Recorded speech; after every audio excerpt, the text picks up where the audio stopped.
अर्हन्ते मानसे कीर्ते किच्चा अर्हन्ताणं चेताणं तहनमो गणहराणं अर्चावयवकाणं सामूलं चैव सर्वेसिं केसिं सुखदंसं नाणपहारासमं समासेत्य उपसंपयामि सम्मं जत्तोऽन्वासंपत्ति।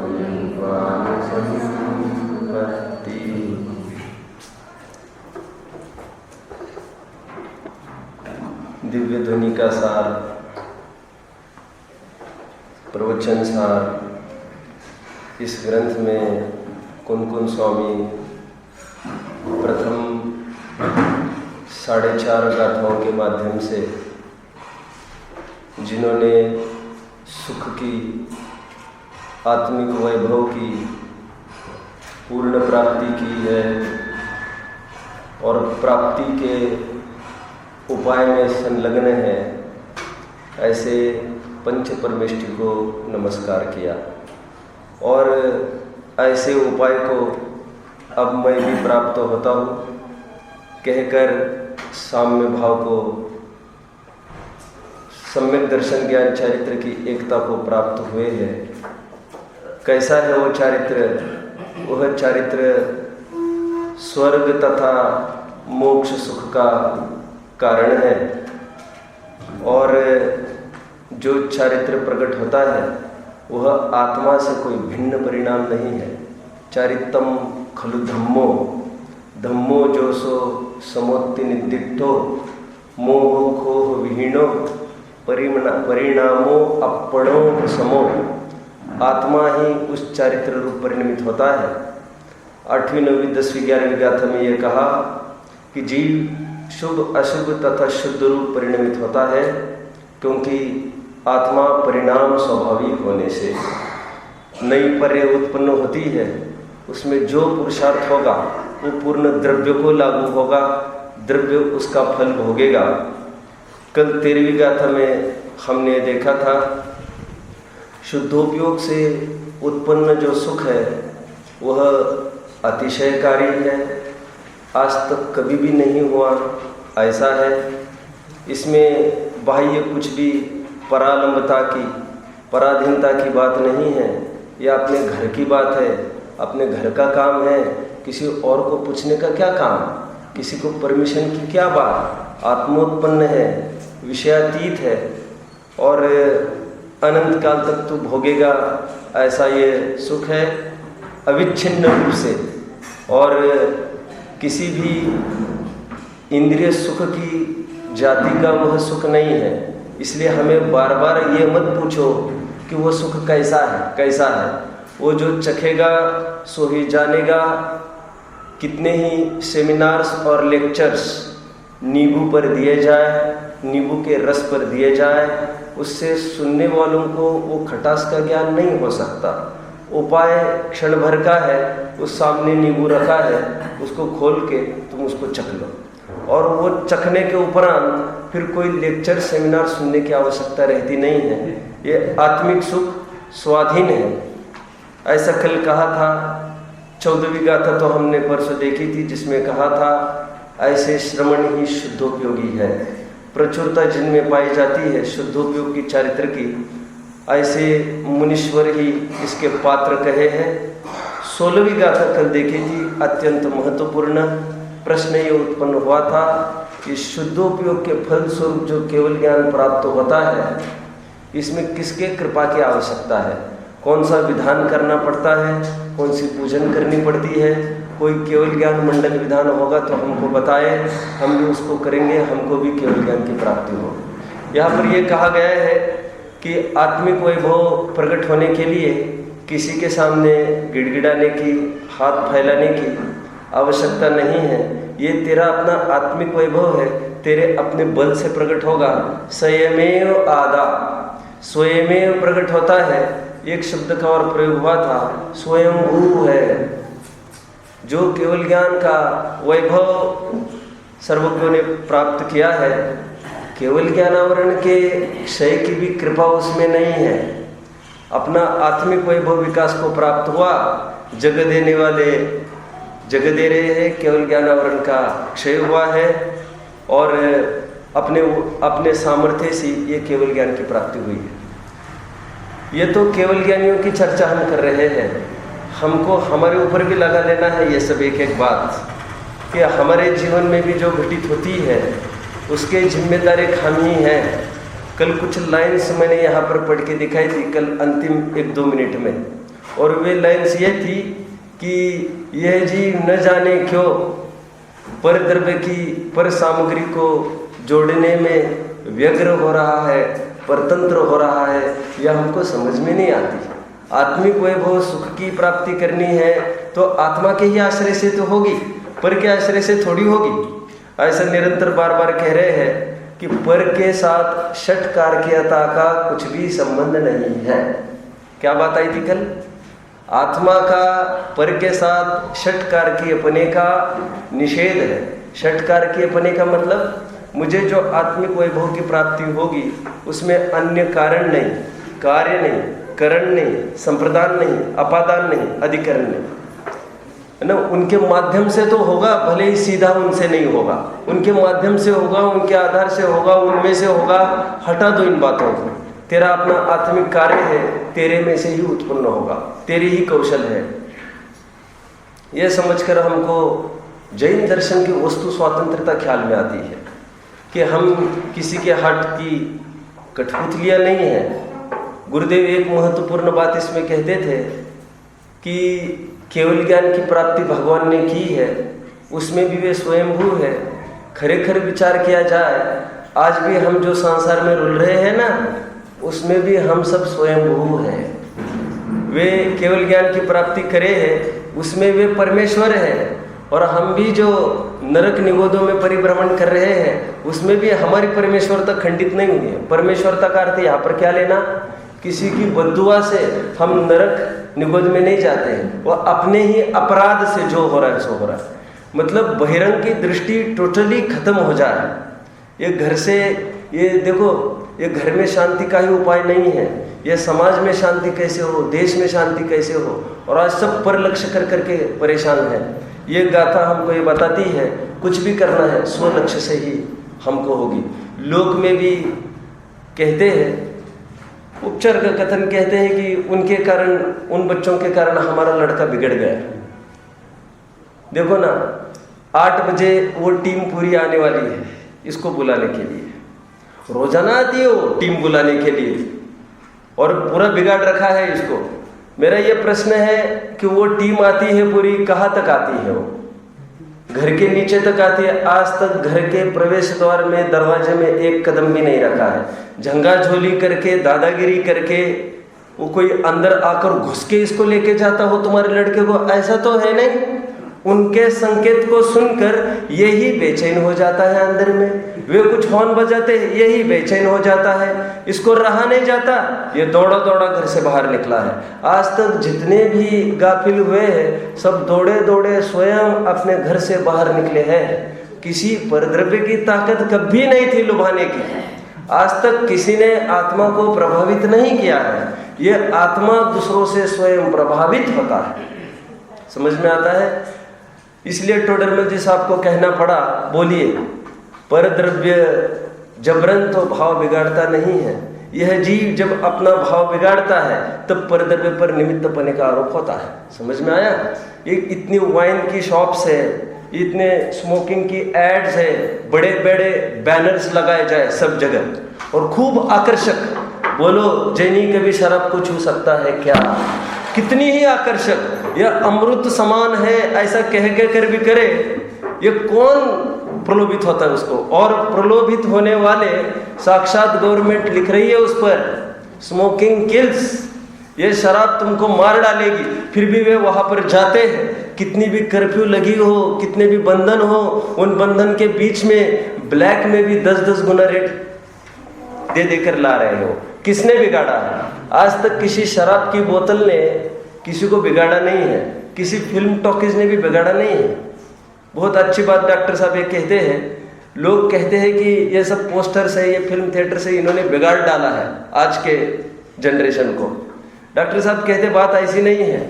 हमारा परिणाम बिगड़ा तब जाकर हम उस पोस्टर की तरफ देखने लग गए। हमारा परिणाम बिगड़ा तब जाकर हम खिड़की में गए टिकट मांगने के लिए। हमारा परिणाम बिगड़ा तब जाकर थिएटर में प्रवेश करके पर्दे पर देखने लग गए हम। वे जबरदस्ती से थोड़ी ना किसी का हाथ पकड़ के बुला रहे हैं आपने, समझ में आ रहा है? और बिगाड़ते तो फिर सबको बिगाड़ते, एक भी नहीं बिगड़ता है तो इसका यह प्रमाण है कि परद्रव्य जबरन भाव बिगाड़ता नहीं। समझ में आता है? ये व्यापक सोच हमको रखने लायक है। बाहर के कोई विषय हमको प्रभावित करने में समर्थ नहीं है, और प्रभावित करते तो सबको करते। विरागियों को वे क्यों आकर्षित नहीं करते? और विरागियों को जितने भी विराग देने के लिए कारणभूत निमित्तक है देव शास्त्र गुरु, वे उसके प्रति आकर्षित है। देव सबको आकर्षित करने में क्यों समर्थ नहीं है? देव शास्त्र गुरु ये क्यों इतनी करुणा कर रहे हैं, वे क्यों आकर्षित करने में समर्थ नहीं? क्योंकि सबका अपना अपना उपादान है। इसमें उपादान जब जागेगा तब निमित्तपने का आरोप बाहर में आता है। ये बहुत सुंदर गाथा 16वीं हमने देखी, जिसमें बताने का प्रयास किया, न जाने यह जीव आत्मिक वैभव को प्रकट करने के लिए बाहर की तरफ क्यों ताक रहा है, परद्रव्य के खोज में क्यों व्यग्र हो रहा है, क्यों परतंत्र होता है, समझ में नहीं आता। 17वीं गाथा चलनी है आज। 17वीं गाथा में ये फिर दार्शनिक गाथा है, 17वीं और 18वीं ये दोनों। 17वीं गाथा में ये कह रहे हैं कि जो भगवान ने केवल ज्ञान की प्राप्ति की है, ध्यान रखना ये पूरे भगवान का ही स्वरूप चल रहा है। ये इस अधिकार का ही नाम है ज्ञान तत्व प्रज्ञापन। इसमें ज्ञान तत्व प्रज्ञापन में अभी ये प्रारंभिक 20 गाथा है, इसमें शुद्धोपयोग की चर्चा चलेगी पहले तो, फिर शुद्धोपयोग का फल 13वें गुण स्थान में अनंत ज्ञान, अनंत दर्शन, अनंत सुख और अनंत वीर्य, ये जो प्रकट हुआ वैभव उसकी चर्चा चलेगी।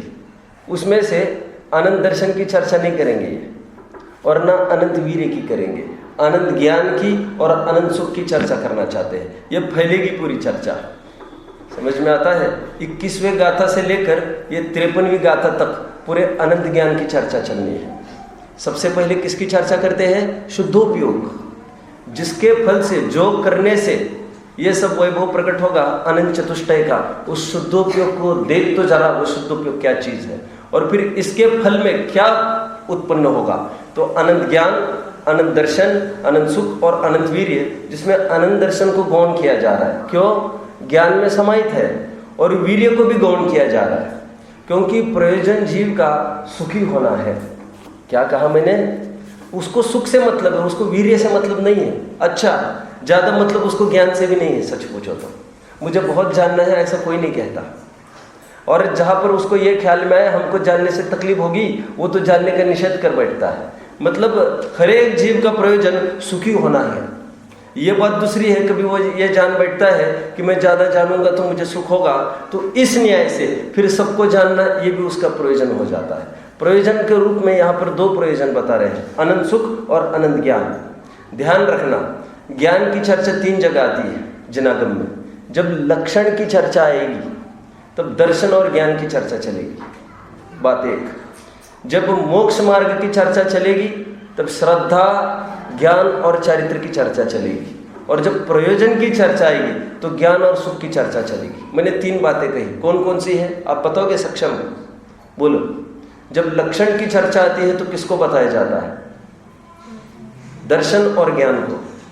जब मोक्ष मार्ग की चर्चा आती है तो किसको बताया जाता है? श्रद्धा, ज्ञान, चारित्र को। और जब प्रयोजन की चर्चा आती है, तुम्हें क्या चाहिए, तो ज्ञान और सुख को बताया जाता है। ज्ञान आप देख रहे हैं सब जगह खड़ा है, श्रद्धा कहीं खड़ी है नहीं है, चारित्र कहीं खड़ा है नहीं है, सुख भी कहीं खड़ा है नहीं है, ज्ञान सर्वत्र है। चाहे वो लक्षण की चर्चा हो, प्रयोजन की हो, मोक्ष मार्ग की हो, ज्ञान सबसे प्रधान धर्म है अपना, क्योंकि ये पूरा निर्णय हित अहित का ये ज्ञान ही करता है। ज्ञान ही के माध्यम से आत्मा पकड़ में आता है और ज्ञान ही आत्मा को पकड़ता है।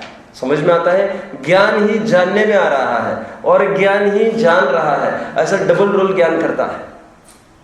इसलिए ये ज्ञान की चर्चा सर्वत्र चलेगी।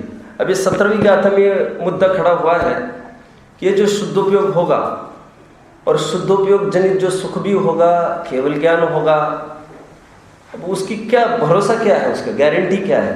उसको कहते हैं ना, ऐसी बात नहीं है। जो वैभव अभी एक बार प्रकट हो गया वो वैभव कभी भी उसका नाश नहीं होगा। तो इसलिए यहाँ पर यह कहा जा रहा है ऐसी पर्याय प्रकट होती है जिसका कभी पुनः नाश नहीं होगा, और ऐसी पर्याय का नाश होता है कि पुनः फिर से उसका कभी उत्पाद नहीं होगा। ये 17वीं गाथा क्या बोला जा रहा है? देखो, हम सब सशंक है। आज किस बात को लेकर सशंक है? हम कोई भी चीज़ प्रकट तो कर लेते हैं, लेकिन वो कितने काल तक सुख देगी इसका कोई भरोसा नहीं है। मैं हमेशा इसलिए एक बात कहता हूँ, शादी के पहले निरंतर वो यह रट लगाए है। बोलिए, वो क्या कहता है पत्नी के बारे में? वो कहते हैं मैं तुम्हारे लिए जान दे दूंगा, जान दे सकता हूँ। थोड़ी सी शादी हुई, थोड़ी खटपट हुई, वो ये कहता है मैं तुम्हारी जान भी ले सकता हूँ। और आज हम पूरा देख रहे हैं माहौल कितना बिगड़ा है। और जितनी उम्मीद लेकर हम कोई चीज़ लाए हैं घर में, गाड़ी हो, लाड़ी हो, बाड़ी हो, एनीथिंग जो हम खरीदी किए हैं, वो अट्रैक्शन तब तक ही है जब तक घर में आए, और वो भी कितना 1, 2, 3, 4 दिन का, और फिर उसमें भी उबन होने लगती है हमको। तो कहते हैं ये कोई एक कितना क्षणिक सुख है जगत का, है ना। अभी कह रहे थे मुझे पवन जी, उनकी गाड़ी होगी, उन्होंने मुझे बताया मेरी BMW है गाड़ी, 80 लाख की गाड़ी है। कह रहे मुझे गाड़ी में बैठने में बहुत डर लगता है। भला आदमी फिर काहे के लिए खरीदा, और इतना डर लगता है, कह रहे उसमें थोड़ा भी धक्का लग जाए ना, कहीं 2-3 लाख मिट गए तो कह रहे कहीं टच ना हो जाए, चलते भी नहीं उस गाड़ी में। फिर ये बोले मैं अभी 10 लाख की गाड़ी परचेस करने वाला हूँ, 10 से ज़्यादा नहीं मैंने बोल रखा है, और उसी गाड़ी में मैं सफ़र करूँगा। मतलब परचेस करते समय आकुल था कौन सी खरीदी करे, अरे बैठते समय में भी उसका भोग नहीं भोग पा रहे। फिर ये बोलता है भैया वो भाड़े की गाड़ी ठीक है, उसमें अच्छे से चैन से नींद तो आती है, ये अपनी गाड़ी में नींद ही नहीं आती है। अरे 2-5 हज़ार दे दो तुम किराए के, लेकिन चैन से सो ना, इसमें थोड़ा कुछ हो गया, अरे ज़्यादा चलाओ तो दिक्कत, नहीं चलाओ तो दिक्कत। और कितने मालिक जैसे रहने का काम था हमारा, हमने कितने हमारे सुख में कितनी बाधा खड़ी कर दी है। तो यहाँ पर ये कह रहे ये जो सांसारिक सुख है आज है, और फिर देखते ही देखते एकदम वो रूप बदल देता है। क्या ऐसा ही तो नहीं है ये सब? कह रहे नहीं, ये जो सुख की पर्याय उत्पन्न होगी मोक्ष की, वो एक बार उत्पन्न होने के बाद कभी उसका नाश नहीं होगा। ये तुम क्या इंद्रिय सुख जैसा समझते हो क्या इसको? क्या क्षायोपशमिक ज्ञान जैसा समझते हो क्या इसको? मैं 2 बातें खड़ी कर रहा हूँ बार बार, कौन कौन सी? सुख और ज्ञान, भूलना नहीं। जो क्षायोपशमिक ज्ञान हमको प्रकट हुआ है वो आज है और दूसरे समय में नहीं। समझ में आता है? हर एक के ज्ञान की ऐसी, अभी क्या कह रहा था मैं, क्या कह रहा था, गया वो ज्ञान गया। फिर उसको पकड़ने के लिए टोडरमल जी साहब कहते हैं ये झपट्टे मारता है, झपट्टे, और आइन टाइम पर ये चीज़ याद न आए तो बहुत बड़ी आफत होगी। तो कह रहे हैं ये ज्ञान जो क्षयोपशम का है, इतनी मेहनत से तुम प्रकट कर रहे हो, और फिर उसका एक समय का भी भरोसा नहीं है अनुज। और फिर इंद्रिय सुख भी जिसके लिए तुम पूरा जीवन लगा रहे हो, उसका 1 सेकंड भी भरोसा नहीं है वो कितने काल तक तुमको सुख देगा। और बहुत विकल्प आया तो जो तुमने बहुत मेहनत से कमाया है इतना सब, वो मौका पड़ेगा तो तुम स्वयं आग लगा दोगे। और हम बहुत प्रेम से कोई चीज़ लेके आए, सामने वाले इतना कि अच्छी नहीं लगी, बस उसके सामने फोड़ देगा उसको, बहुत तकलीफ है। तो कह रहे ये जो क्षयोपशमिक ज्ञान है और इंद्रिय सुख का हाल है जो अभी है दूसरे समय में बिल्कुल गायब। तो कह रहे नहीं, मोक्ष सुख ऐसा नहीं है, और मोक्ष में जो केवल ज्ञान की प्राप्ति होती है वो भी वैसी नहीं है ना। वो एवर लास्टिंग है, अनचेंजेबल है। देखिए गाथा पढ़ते हैं हम, 17वीं गाथा। भंग विहूर्णो य भवो संभव परिवज्जितो विनाशो हि वज्जति तस्यैव पुनो ठिति संभवनाश समवाहो। अर्थ भी देखते हैं, उसके विनाश रहित उत्पाद है और उत्पाद रहित विनाश है। बोलो ऐसी कोई पर्याय है क्या जिसका उत्पाद होता है और नाश नहीं होता है?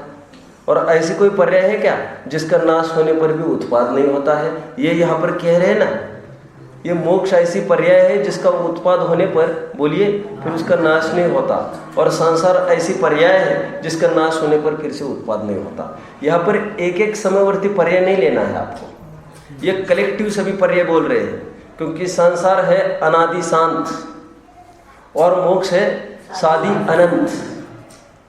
मोक्ष का दशा प्रारंभ तो होगी, फिर अंत नहीं होगी। ये सादी अनंत कहने की जो बात है वो कई पर्यायों को जोड़ के बात कर रहे हैं। एक सरीकी पर्यायों को एक पर्याय कहने की पद्धति है। हम अकृत्रिम जिनालयों को अनादि निधन नहीं कहते क्या? क्या वे अनादि निधन है क्या? प्रत्येक वे भी एक पर्याय की तरफ से देखो तो वे भी सादी शांत है, लेकिन हूबहू एक सरीकी पर्याय होने के कारण उनको अनादि निधन कहने की पद्धति है। जो मोक्ष सुख उत्पन्न होगा वो तो है, वो भी एक समय का, लेकिन दूसरे ही समय में नया खड़ा है और उतना ही सुख देने को तैयार है। तो तुम्हारा क्या बिगड़ा? समझ में आता है? हमको गाड़ी में से यहाँ से वहाँ जाना है और आपने कहा 24 घंटे गाड़ी मेरे दरवाजे के नीचे चाहिए। अरे साहब, आपको क्या मतलब है? आप थोड़ी दृष्टि बाहर रखना, गाड़ी आपको नीचे दिखेगी। 24 घंटे होना हो, आपको क्या करना है? जिस समय आपको जाना हो गाड़ी आपको मिलेगी। तो प्रयोजन की सिद्धि हुई। आप 24 घंटे की बात क्या करते हो? तो आपके लिए तो 24 घंटे ही खड़ी है गाड़ी नीचे। क्यों खड़ी है? क्योंकि जिस समय आपको जाना है उस समय में तकलीफ नहीं होगी ना आपको। ये उदाहरण क्यों दिया मैंने? बोलिए। ठीक उसी प्रकार उनके लिए पर्याय वो अनंत काल तक चलेगी मोक्ष की। क्यों? क्योंकि भले वो सादी शांत है, लेकिन दूसरे समय में उतना ही सुख फिर से प्रकट होगा, फिर से उतना ही सुख, फिर से उतना ही सुख, फिर से उतना ही सुख। उसमें कमी कभी नहीं आएगी। उस न्याय से देखो तो ये जो सुख, मोक्ष का सुख है, वो अनंत काल तक चलने वाला है, उसका कभी भी व्यय नहीं होगा। और सांसारिक जितना भी दुख है जो हमने भोगा है, भोगा सो भोगा, अब कभी नहीं भोगना उसको। ये इसलिए हे जीवो, मोक्ष सुख की प्राप्ति करो। और इंद्रिय सुख तो ऐसा है, आपको कितने सागरों पर्यंत भी भोगने को मिला। तह तय छय जो विमानवासी हो थाय, सम्यक दर्शन बिन दुख पाए, तह तय छय था वर्तन धरे। और ध्यान रखना, सुखते दुख दुखते सुख होई। एक भजन लिखा है ना एक कवि ने, सुखते दुख दुखते सुख होई, सुख चारो गति में नहीं होई। कह रहे यहाँ का जो सुख है, देखो गरीबी से अमीरी तो सब बर्दाश्त करते हैं, अमीरी से गरीबी कोई बर्दाश्त नहीं करता। जो टॉप आए वो फर्स्ट सेकंड रैंकिंग में, और वो एकदम थर्ड फोर्थ आ जाए, बहुत तकलीफ पाता है। समझ में आता है? मुझे पूरे स्कूल में ये आदत थी, थर्ड फर्स्ट। 10वीं में क्या गड़बड़ हुई फिर ये मतलब नहीं मैं कितनी पढ़ाई करूं, मैं तो हर जगह टॉप रहना। इंग्लिश सब्जेक्ट में मैं टॉप नहीं कर सका।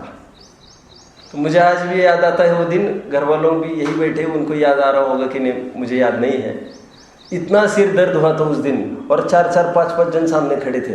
इसको क्या हो गया, क्या हो गया इसको? और सत्कार समारोह था स्कूल में, सबको बुलाया गया था, पूरी बैच को। मैं नहीं गया था। मैं किस हाथ से उसको लूँ? मैं सेकंड रैंक मैं बर्दाश्त नहीं कर सकता। ये बर्दाश्त क्यों नहीं कर सकते साहब आप? जबकि फर्स्ट सेकंड थर्ड में मेरी रैंकिंग 15 से नीचे रहती थी। तो आज एकदम झटका क्यों लग गया? नहीं, फर्स्ट की आदत लग गई है। तो ऊपर से नीचे आना कोई बर्दाश्त नहीं करता। ये इंद्रिय सुख ऐसा है, अच्छा अच्छों को चकमा दे जाता है। आज आपकी इंद्रिया बहुत अच्छी है, सब अच्छा है, फिट एंड फाइन, ये ऐसा ही थोड़ी रहेगा। ये सब झरना है, झरने की तरफ है। ये आंखें हैं, ये कान है, देखो अगल बगल में आँख उठाकर। यह ऐसा ही नहीं रहना है, धोखे नहीं खाना। समझ में? अरे उनको तो चश्मा लगा है और अपने को तो कुछ कह नहीं सकते। किसको कब क्या स्थिति होगी, स्थितियाँ झट से बदलती जा रही है। समझ में आ रहा है? अभी एकदम 2 साल पहले जिनको एकदम हट्टा कट्टा देखा था अपन ने, एकदम 1-2 साल के बाद ऐसा लगता है तो सपोर्ट के बिना चल नहीं सकते। जीवन की क्षण भंगुरता तो देखो। यहाँ पर जितना भी इंद्रिय सुख है वो बहुत क्षण स्थायी है। समझ में आता है? अभी है, दूसरे समय में नहीं है। कह रहे मोक्ष सुख की प्राप्ति करो, जहाँ पर एक बार प्राप्ति करने के उपरांत फिर से तुम्हें नीचे आना नहीं बनेगा, और ऊपर जाने के बाद नीचे आना किसी को पसंद नहीं है। समझ में आया? वैसे हम किसी सामान्य जोन में भी एक नेता के रूप में खड़े हो गए, आगे बहुत अच्छा लगता है। लेकिन एकदम टॉप पर जाने के बाद, मैं हमेशा एक बताता हूँ ना बात, क्या सचिन तेंदुलकर को पकड़ा गया, वो बाथरूम में बाथरूम में से 3 घंटे बाहर नहीं निकला था, रो रहा था वहाँ पर बैठ के। क्यों? इतने आज तक कितने टॉप से रहा सब जगह, और एक पर्टिकुलर मैच में 0 पर चला गया। अब वो मुंह दिखाने के काबिल नहीं रहा किसी को। ये कारण क्या है? अरे इंद्रिय सुख है ही ऐसा। आज अप्स एंड डाउन्स तो उसमें बने ही रहते हैं। तुमको ज़्यादा भरोसा नहीं करना चाहिए था। समझ में आता है? इसलिए आप देखना, जितने भी रिटायर होते हैं क्रिकेटर्स, कब रिटायर होते हैं? आज सेंचुरी हो गया, आज रिटायर कर देते हैं। फिर धक्के मार के दूसरे जन बाहर निकाले, हम बर्दाश्त नहीं कर सकते। और ये सभी जानते हैं चढ़ता सूरज धीरे धीरे ढलता ही है, तो अच्छा ही इसी में है। किसमें? जब थोड़ा पीक पर है तभी बाहर निकलो, आदर सम्मान से बाहर निकलो। समझ में आता है? आज हमारी बहुत अच्छी स्थिति चल रही है, यहाँ पर बोल रही है सांसारिक सुख भरोसा नहीं करना तुम इसका। अच्छे चक्रवर्ती को भी बोलो, ये कर्म चक्रवर्ती को ठेठ साथियों ने रख लेके जाता है। कहा वैभव में, और एक पलक झपकी, एक ही पलक की बात है, 9 निधि 14 रत्न। आप कल्पना कर सकते हैं, जिसको लोक में कहते हैं जिनकी आज्ञा के बिना परिंदा भी पर नहीं मारता, ऐसी स्थिति में खड़े हैं ये चक्रवर्ती। और अंतर मुहूर्त गया, मिथ्यात्व में आए, सीधे ठेठ सातवें नरक में चले जाते हैं और ठुकाई पिटाई चालू हो जाती है। समझ में आता है? अरे यहाँ पर लोक में भी हम अनुभव कर सकते हैं। हमारी बहुत चलती हो कहीं और थोड़ी हमारे अधीन नहीं हो ना, थोड़ी भी एकदम आग लग जाती है अंदर में, फिर उसको मार डालो कि क्या करो, ऐसा लगने लगता है। कह रहे ये इंद्रिय सुख है, तुमको मान के ही चलना है, ये थोड़े काल का है। और जिनको ऐसा सुख चाहिए जिनसे फिर से उतरना ना बने, ऐसी सीट जिसको चाहिए, वे मोक्ष का उपाय करो। ये 17वीं गाथा में ये बताने का प्रयास किया। 8वीं गाथा में ये बताया जा रहा है, लेकिन ये वंडर जो हो रहा है, ये वंडर किसकी बदौलत होगा? सब ये मोक्ष की प्राप्ति होगी और फिर से पीछे नहीं आना बनेगा। संसार जो हमारा चल रहा है उसका भी अभाव होगा। ये होगा किसके बल पर? वस्तु परिणामी होने से। फिर घूम फिर के वहीं पर आएंगे। 8वीं गाथा में क्या बोल रही है? या ऐसा कैसे होगा? ये मैजिक जो आज तक कितनी खराबी थी वो हट कैसे गई और अच्छाई आ कैसे गई जीवन में? क्योंकि कह रहे ये वस्तु का नेचर है कि बोलो जो आज है वो कल नहीं, और जो कल तक नहीं था वो आज खड़ा हो सकता है, होता है। तो कहते हैं कि देखिए मैं सीधा अर्थ पढ़ूं इसका, ये थोड़ा ट्विस्ट है इसमें। मैं प्रश्न पूछने वाला हूँ आगे, सुनने की बात नहीं, आगे पूछूंगा मैं। ये कह रहे यहाँ पर किसी पर्याय से उत्पाद और किसी पर्याय से विनाश सर्व पदार्थ मात्र के होता है। सभी पदार्थ कैसे बोल रहे? किसी पदार्थ से उत्पन्न होते हैं, किसी पर्याय से, और किसी पर्याय से उनका नाश होता है। प्रत्येक समय हम नाश की तरफ बढ़ रहे हैं और प्रत्येक समय हम जीवन की तरफ भी बढ़ रहे हैं। वो प्रत्येक समय जीवन भी है, प्रत्येक समय नाश भी है। पुरानी चीजें हटती है, नई चीजें आती जाती है। जैसे सांप की काचली है, वो पुरानी हटती है और नया होता है ना। हमको कोई जख्म होती है तो 10-15 दिन वेट करो, डॉक्टर कहते हैं, नई चमड़े अपने पकड़ जाते हैं, पुराना हटता जाता है। अरे यूं तो सभी डॉक्टर्स कहते हैं कि ऊपर का जो है ना उसकी लाइफ ज़्यादा नहीं रहती, वो हटता जाता है, नया आता रहता है। उदाहरण सबको समझ में आ रहा है? बस ये उदाहरण इसमें घटित करो, समझ में आया? और ये न चला जाए, ऐसा भाव मत रखो तुम। क्यों? बोलो, कुछ खोए बगैर कुछ प्राप्ति की संभावना भी नहीं है, तो तुम इस खोने का भाव करो। और खोना मतलब खोना किसको है? कौन से पर्याय को खोने की बात कर रहे हैं यहाँ पर? हारे जिस पर्याय में कोई दम नहीं है।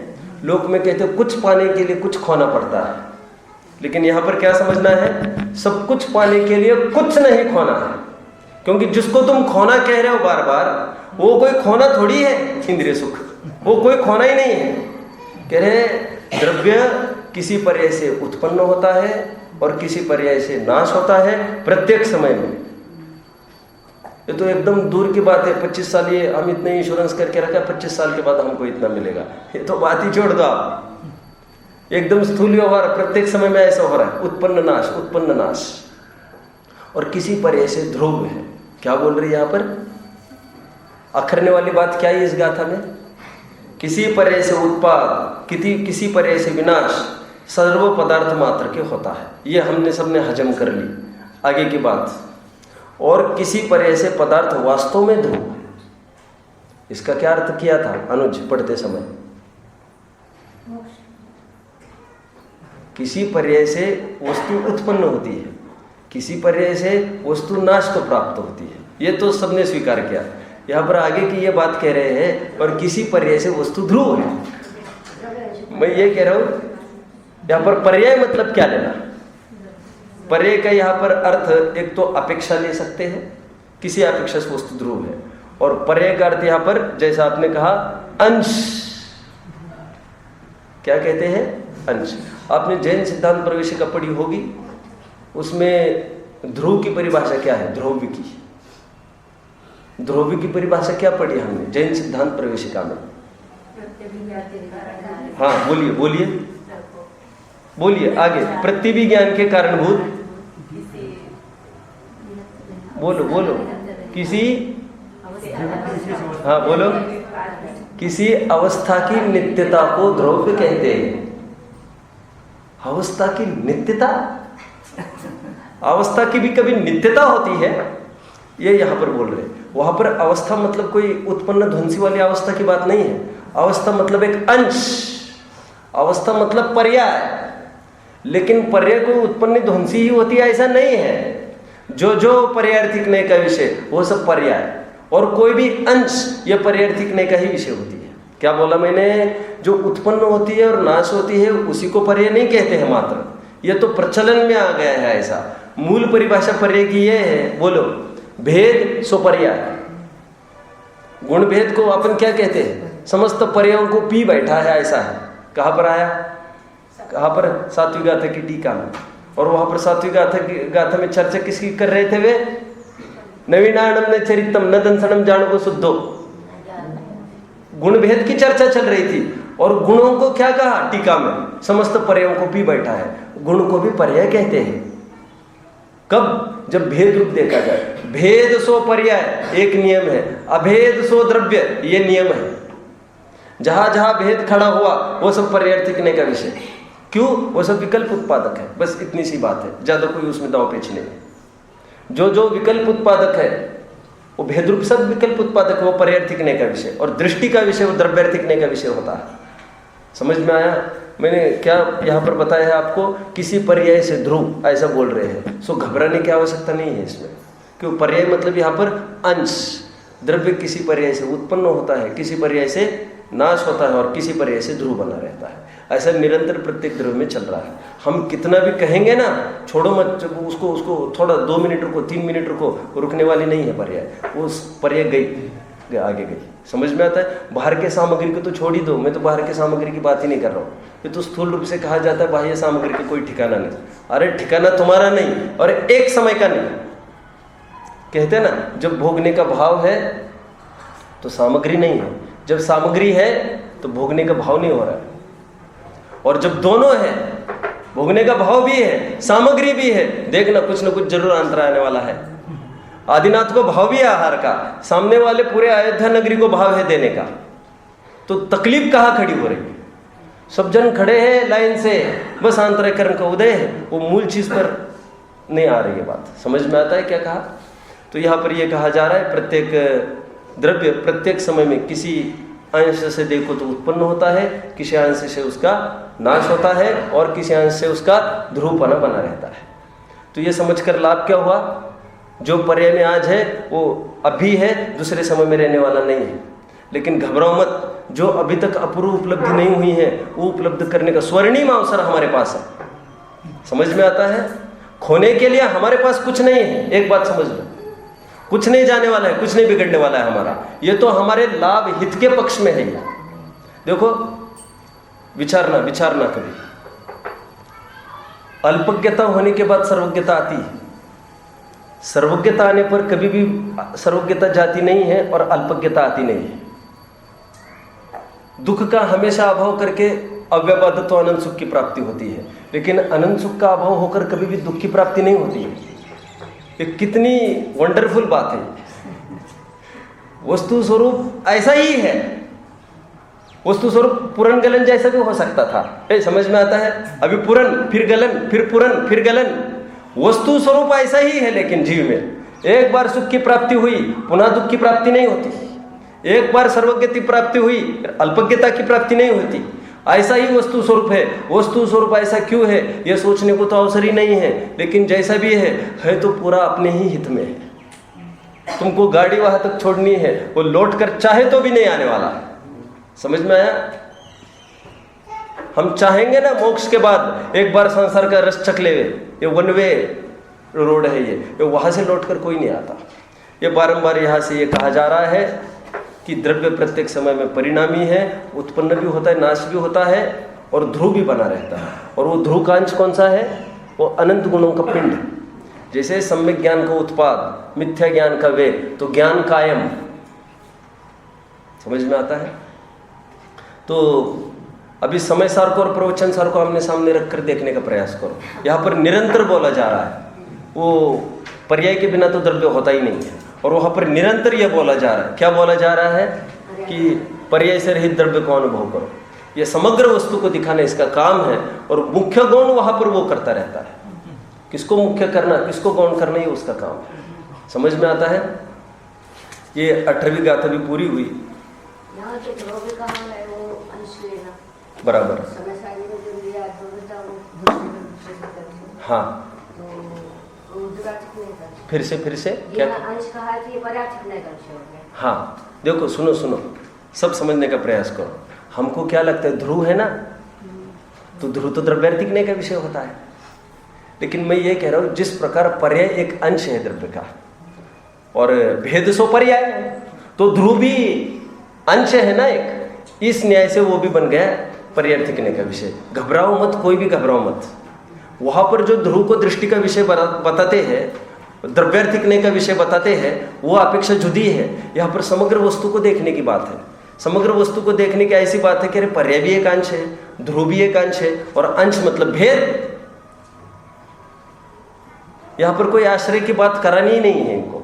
समय सार में तो यही कहेंगे, ध्रुव है तो होल, पूरी वस्तु आ गई। इसका आश्रय करोगे तो समग्र वस्तु यही खड़ी है तुम्हारे।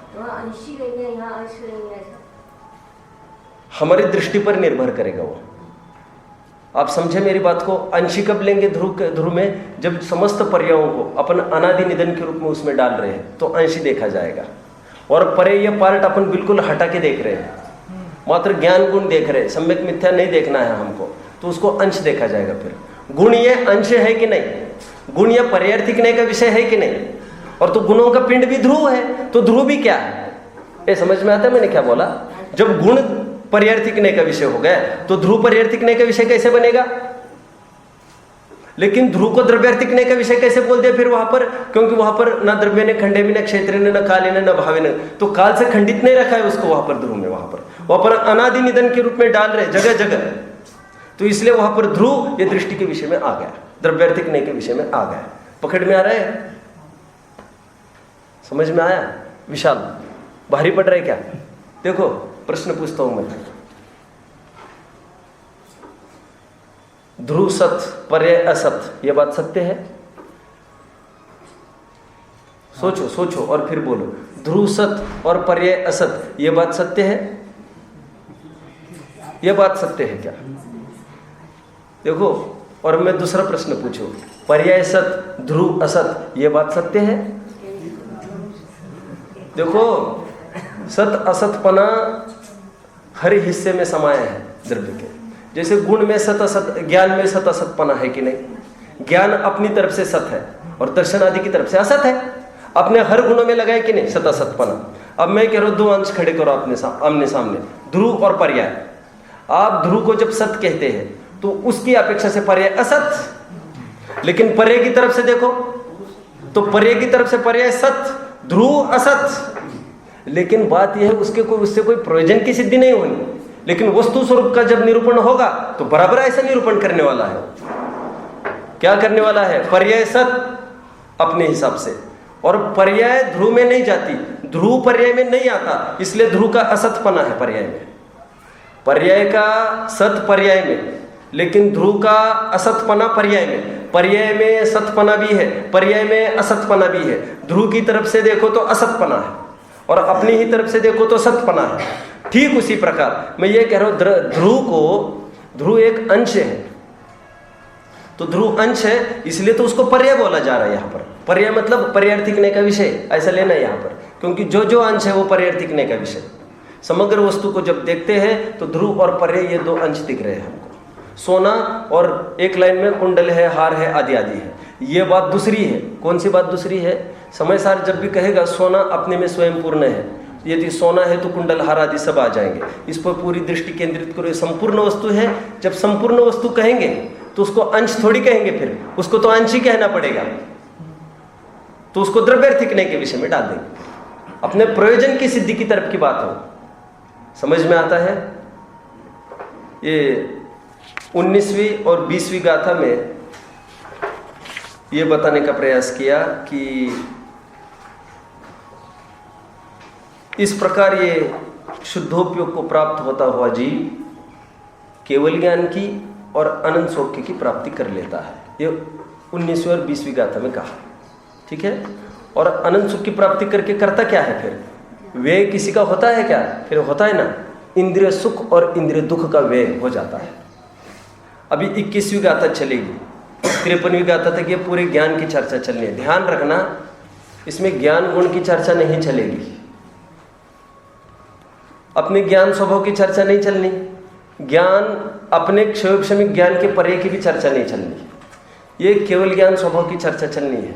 ये व्यक्त जो केवल ज्ञान है ये कैसे फंक्शन करता है और वैसा मेरा ही स्वरूप है, ये पूरा यहाँ से दिखाया जाएगा।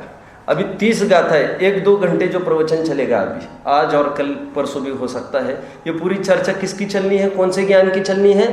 ये ज्ञान गुण की नहीं चलनी है, ये अपना जो वर्तने वाला क्षोभक्षमिक ज्ञान है उसकी भी नहीं चलनी है। ये तो केवल ज्ञान भगवान किस प्रकार जानते हैं लोकालोक को, ये बराबर 30 गाथा में बताएंगे। अपने को लगता है एक सूत्र में निपटाया था तत्वर सूत्रकार ने। क्या निपटाया था? तत्वर सूत्रकार ने क्या कहकर बात? सर्वद्रव्य परेश केवलस्य। दौलत राम जी ने क्या बोला? सकल द्रव्य के गुण अनंत पर जाय अनंता, जाने एक ही काल केवली भगवंता।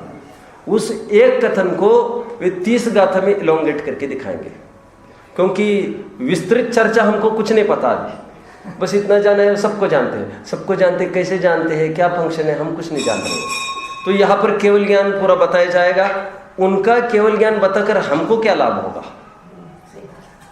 क्योंकि हम जो तुच्छ ज्ञान है आज हमारे पास, क्षोभक्षमिक ज्ञान जो क्रमशः प्रवर्तता है, यदि एक को जाने तो अन्य को जान नहीं सकता, और छटपटाहट निरंतर चल रही है हमारी।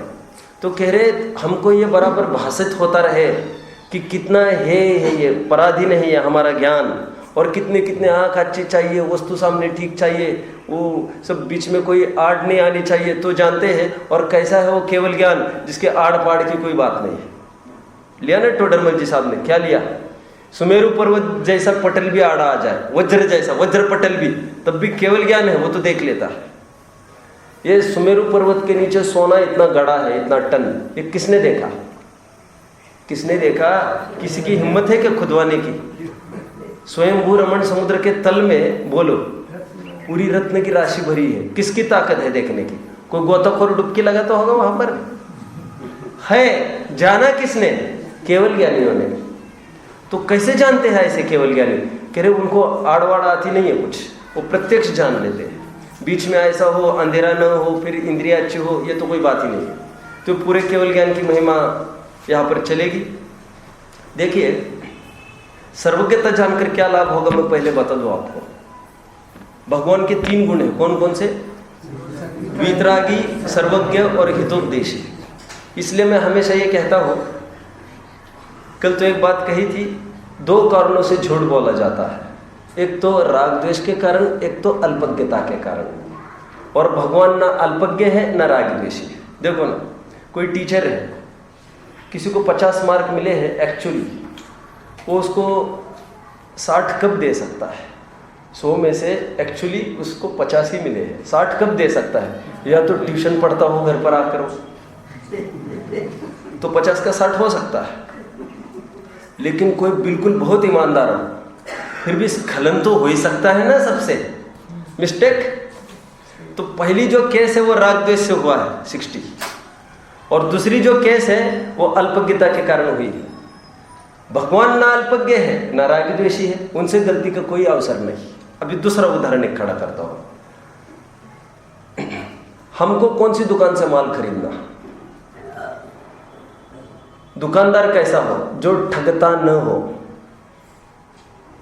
जो ठग हो उससे खरीदेंगे क्या हम कुछ? लेकिन और एक बात समझ लो, जो ठग है उससे तो खरीदना ही नहीं। बोलो और एक बात, आगे कोई बोलेगा? क्या क्या तकलीफ है मैं बता रहा हूँ, सुनिए सुनिए सब। कि हम गए दुकान में, हमको चीज़ चाहिए 200 रुपये की। तो उन्होंने कहा सब मार्केट कॉस्ट 200 है उसकी, और उन्होंने हमको दे दी कोई चीज़, है ना। अब मान के चलिए मार्केट कॉस्ट भी पता नहीं हमको, ये मान के चलिए हमने वो चीज़ घर पर लेके आए 200 रुपये में। उन्होंने कहा साहब, हमने कहा बहुत महंगा दे रहे हैं आप। उनका नहीं साहब बिल्कुल नहीं। उसने निकाले बिल्स, देखिए बिल्स। ये तो बोले आप मेरे पहले कस्टमर हो, मुझे तो, और वास्तव में कसम से बोल रहा हूँ मैं, बोले मैं, ये कोई बिजनेस पॉलिसी नहीं है, मैं तो इसको ज़्यादा से ज़्यादा प्रचार प्रसार कराना चाहता हूँ इस प्रोडक्ट को। ये देखो 200 में आया है, कल का डेट है इस पर, और मेरी रसीद भी देख लो सामने, मैंने इतना कैश पेमेंट कर दिया है उस अकाउंट पर, आपके सामने है सब। उनका बिल, मेरा कैश पेमेंट जो गया है, और उतने ही रेट में आपको दे रहा हूँ। मेरा प्रश्न है उसने ठगा है क्या आपको? ये तो कोई भी नहीं कहेगा ठगा है, बिल्स दिखा रहा है ना पूरे। तो मेरा ये प्रश्न है, जो ठगता नहीं हो उससे माल लेना ना फिर। लेकिन उसी के बगल में एक दुकानदार है, वो आपको वही चीज़ आपको दे रहे हैं 180 में, सेम। ऐसे कैसे हो गया? वो ऐसे हो गया, उसको मिली है वो 170 में, और वो बराबर दे रहा है आपको 180 में। आपको क्या एतराज है इसमें? 180 की लेंगे कि नहीं लेंगे? पहला आदमी ठग नहीं है, लेकिन वो स्वयं ठगाया गया है। उसमें वो बेचारा क्या करे? नहीं समझे? उसने परचेस करते समय कॉस्टली परचेस किया है, और फिर ये बोल रहे नो प्रॉफिट नो लॉस। बात नो प्रॉफिट नो लॉस की नहीं है। तुम नहीं ठग नहीं हो, ये बात मंजूर है, लेकिन तुम स्वयं ठगाए गए हो। हम एक मुद्दे पर पहुंच गए, माल किससे परचेस करना? जो ना तो ठग हो ना ठगाया गया हो। हमको माल किसका स्वीकार करना? अभी अच्छे से बोलो, सर्वज्ञ का स्वीकार क्यों करना? क्योंकि वे ठगते नहीं हैं। ठगता कौन है? जो रागी द्वेषी हो, और वे ठगाए भी नहीं जाते। ठगाए क्यों नहीं जाते? क्योंकि सभी ज्ञ उनके ज्ञान में आकर बैठे हैं। सर्वज्ञ, दो बातें मैं कह रहा हूं, कौन कौन से? वे ठगते नहीं है, कारण रागी द्वेषी नहीं है। ठगाए नहीं जाते, कारण तुम हमको क्या उल्लू बना रहे हो क्या? हमको सब दिख रहा है यहाँ से। ठगाए नहीं जा सकते, कोई उनको चीट नहीं कर सकता।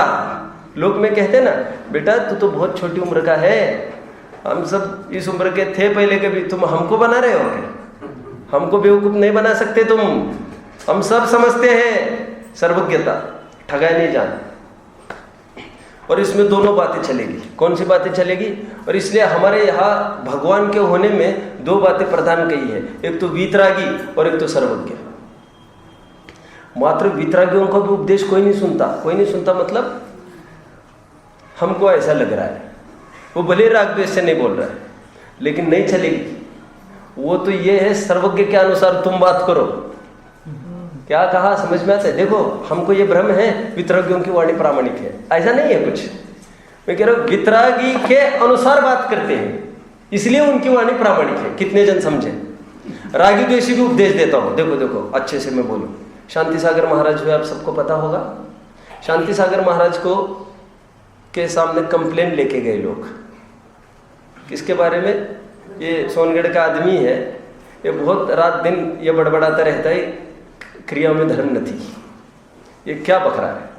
जो जब गए महाराज ने क्या बोला होगा? महाराज ने बोले, ए तुम ऐसा मत बोलो, वो परम पवित्र बात बोल रहे। कह रहे आगे की क्या बात कही थी उन्होंने? यदि तुम मेरे सामने समय सार रखोगे तो मैं भी ऐसा ही बोलूंगा। वो तो बोलने वाले की थोड़ी है कुछ, वो तो ग्रंथ है सामने रखा। मैं कहकर क्या कहना चाहता हूँ, हम भी ये वितरागी है इसलिए इनसे सुनना ऐसा नहीं होता। हम ये कह रहे ये सुना रहे हैं सर्वज्ञों की, इसलिए इनकी सुनना। नहीं समझे? ये सुना रहे हैं वितरागियों की, सुनाने वाला कोई भी हो चलेगा। देखो आप मेरी क्यों सुन रहे हो? क्योंकि मैं मेरी नहीं बता रहा हूँ, केवली शुद्ध केवली बनिदम। मैं वितरागियों की और सर्वज्ञों की बता रहा हूँ, इसलिए मैं भी प्रामाणिक हो गया बीच में। ना मैं सर्वज्ञ हूँ और हो सकता है ना मैं कदाचित वीतरागी भी हूँ, लेकिन मैं इन्हीं की बताऊंगा। जो भी मैं कुछ कहूँगा वो इन्हीं की कहूँगा, इनके अलावा कुछ नहीं कहूँगा। प्रतिज्ञा की ना, केवली शुद्ध केवली वणिदम। ठीक है। और वितरागी भी कदाचित कुछ कहे, मुझे ऐसा स्वप्न आया और मैंने ऐसा देखा, उसकी बात को कोई प्रामाणिक नहीं कर सकता। आप ग्रंथ में दिखाओ साहब वो बात, ऊपर ऊपर के फ्लो से आई हुई होनी चाहिए वो। मैं इतना सारा क्यों बता रहा हूँ? ये दो प्रधान गुण हैं, वितरागी और सर्वज्ञ। उसमें से जो सर्वज्ञ है वो मुद्दा यहाँ पर क्लियर होना है अभी 30 गाथाओं में। ये सर्वज्ञ मुद्दा क्लियर यदि होता है तो कितना बड़ा काम होना है, मैं सबको बताता हूँ थोड़ा सा। ये सर्वज्ञता की ही सिद्धि नहीं होने वाली है, तो क्या होने वाला है? देखो, ये न्याय पढ़ते हैं ना सब, न्याय प्रथमा, न्याय द्वितीय और न्याय तृतीया, न्याय तीर्थ कहते हैं उसको। हर साल एक प्रश्न उनका सेटेड है। 100 मार्क के क्वेश्चन पेपर में से 30 मार्क का एक क्वेश्चन सेट है उनका, सर्वज्ञता की सिद्धि करके दिखाओ।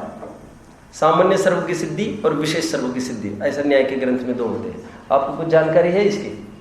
नहीं जानकारी। ये तत्वज्ञान भाग 2 में हमने पढ़ा आप्त मीमांसा, दोषावरणी और हानि निश्चय शास्त्रीय अतिशायनाथ। अब मैं ज़्यादा कठिन बातें नहीं बोलूँगा, मैं तो अपने थोड़ा हिंट कर दी मैंने वहाँ पर, जिनको पढ़ना है वहाँ से जाकर पढ़े।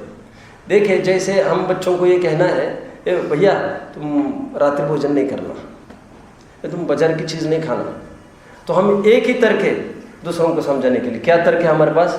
भगवान ने ऐसा कहा है। हम हर जगह दुहाई किसकी डाल रहे हैं? हमारे नाम पर कुछ नहीं चलने वाला है। वो छोटा सा बच्चा भी ये समझता है कि हमारे पापा के हम वैसे कुछ नहीं मानते, लेकिन पापा कह रहे बेटा भगवान ने ऐसा कहा, तो कह रहे ठीक है। फिर तो पूरा अपना राजमहल चरणानुयोग का खड़ा है, वो कौन सी नींव पर खड़ा है? भगवान ने कहा है। तो ये जरूरी हो जाता है कि भगवान की सर्वज्ञता पहले सिद्ध हो, और भगवान की यदि सर्वज्ञता ही संकट में पड़ जाए तो फिर भगवान पर कौन रिलाई करने वाला है? आप समझ रहे हो सब मेरी बात को? हम पूरे इतने नरक है और मर के उस नरक में चला गया, पूरे प्रथमानुयोग भी जो हमारा खड़ा है आज, अरे कर्णानुयोग भी जो हमारा पूरा खड़ा है। कर्णानुयोग ने ये कहा, वो आलू प्याज के आश्रय से जितने भी जीव होते हैं अनंत जीव है, अनंत काय के। कौन देखने की ताकत रखता है? किसने देखे वे जीव? माइक्रोस्कोप में दिखते हैं। जितना भी चरणानुयोग है, कर्णानुयोग और प्रथमानुयोग है, राम रावण को किसी ने देखा है क्या? और आज तक बराबर अखंडित रूप से हजारों साल उनकी कहानियां नहीं सुनाई जा रही है। बराबर रावण के पुतलों को जलाया भी जा रहा है और राम के मंदिर भी बनाए जा रहे हैं। कोई बात नहीं है।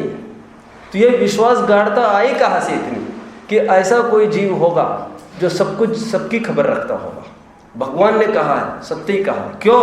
भगवान सर्वज्ञ है।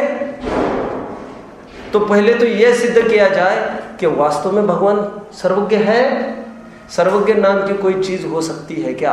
पहले यह सिद्ध करो। इसको कहते हैं सामान्य सर्वज्ञ सिद्धि। क्या कहते हैं इसको?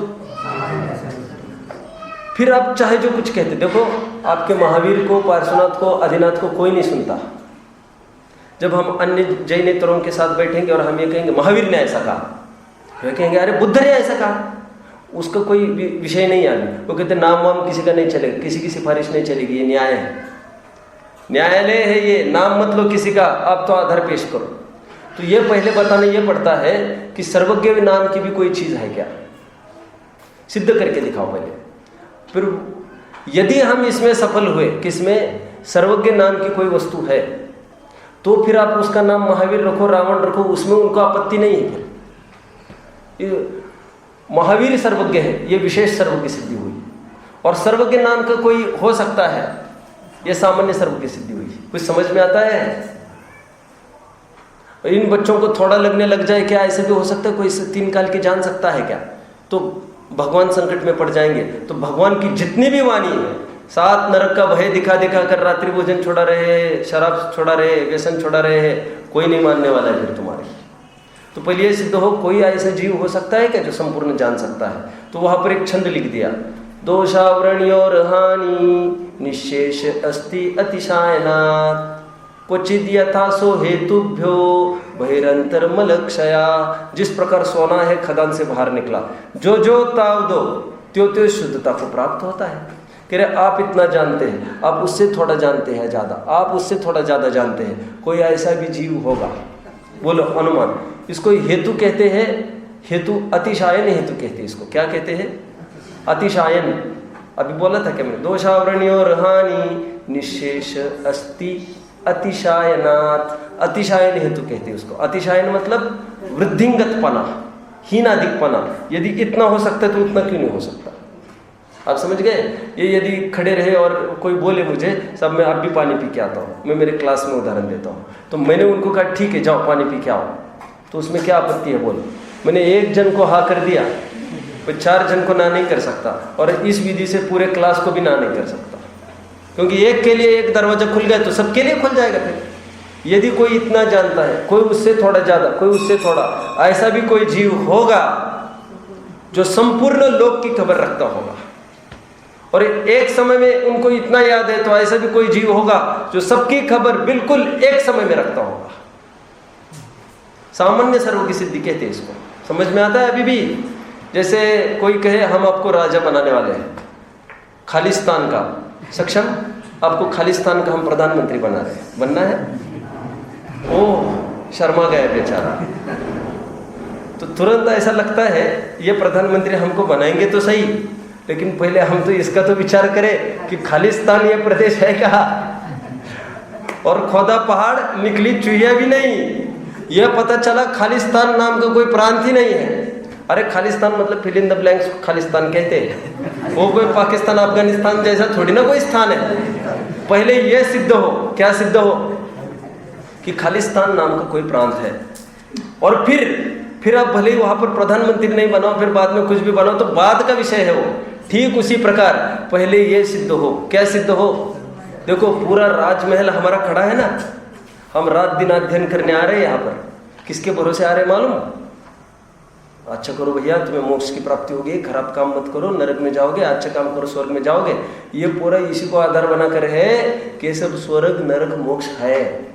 दिखता हमको नहीं है कुछ भी, मोक्ष बिल्कुल बहुत परोक्ष है। नरक वरक समोसन में होता है, ऐसी रचना हुई, श्रुत पंचमी हुई, ये हुई, कौन जानता है इसको? ये सब परोक्ष बातें हैं, परोक्ष। मतलब 1 सेकंड में हमारा पूरा खत्म हो सकता है पूरा। उसके लिए बहुत जरूरी है सर्वज्ञ नाम का कोई जीव है, ये पहले सिद्ध होना। और यदि सर्वज्ञता सिद्ध होती है, हमारी पूरी जिनवानी पर जितनी भी जिनवानी छपी है सब पर सील लग जाएगी। हाँ नरक है, हाँ स्वर्ग है, हाँ मोक्ष है। अभी पूरे जोर जी जान लगा से लगाओ जोर और करो यत्न। नहीं तो जिसकी सशंकता बनी हो दिमाग में, क्या मालूम स्वर्ग होगा कि नहीं, क्या मालूम नरक होगा नहीं, वो ज्यादा बल से आगे नहीं बढ़ सकेगा। क्या मालूम मोक्ष होगा कि नहीं, जोर नहीं आएगा, आत्मानुभवन का विशेष पुरुषार्थ नहीं होगा। और प्रत्यक्ष ही सामने कोई खड़ी चीज तो तुरंत विश्वास आने लगता है। तो हम पहले इसको स्वीकार करें कि सर्वज्ञ नाम की कोई चीज है। वो कैसे स्वीकार करेंगे? कोई हम कहने पर करेंगे आप? उसके लिए भी एक हेतु दिया आचार्य ने। क्या दिया? सूक्ष्मांतरित दूरार्था प्रत्यक्षा कस्यचिद यथा अनुमेत अग्नि आदि रीति सर्वज्ञ संस्थिति। क्या बोला मैंने? कौन बोल के दिखाएगा? अर्थ कौन बोलेगा? सूक्ष्मांतरित दूरार्था प्रत्यक्षा कस्यचिद यथा। कह रहे सूक्ष्म चीज।